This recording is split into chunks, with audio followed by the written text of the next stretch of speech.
This one I slipped in. It wasn't actually in there, but I get asked this question a lot in line, and so I thought I would answer it now while I'm going through these.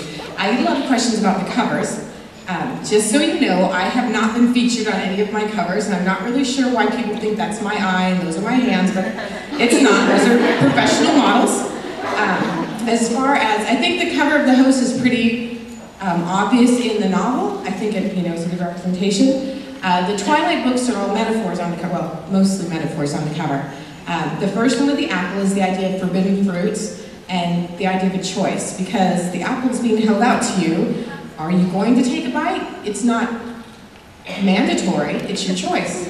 And then there's also the idea of the fruit of knowledge of good and evil, and whether you want to know or if ignorance is bliss. So I really like that cover, it works for me. The Eclipse cover, for me, is about the idea of trying to cut off ties to your old life, and how it's not a clean cut. You can't do that easily. There's too many things you can't let go of. Bella's trying very hard to pretend that she will be fine if she has no more ties to her human world. And then she finds there are some things that will be harder to give up than others. And then the tulip, I have no idea. I didn't pick that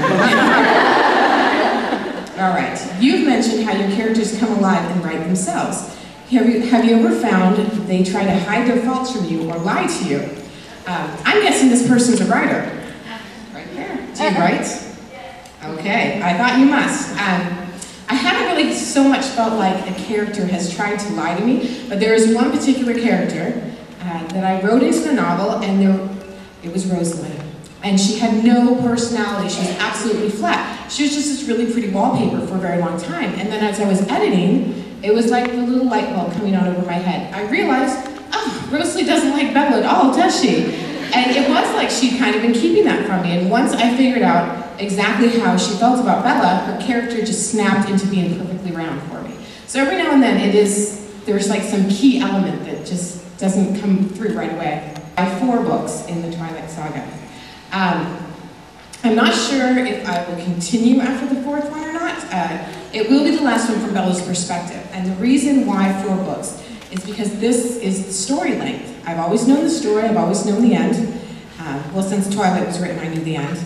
And it would have been artificial for me to try and pull it out longer, and they wouldn't have been good books, because this is the natural length of the story. And I could try and milk it and like let her struggle over things forever and never resolve anything, but the books would get boring, and so I prefer to just keep the story natural the way it occurs and not mess with it. So that's why 4.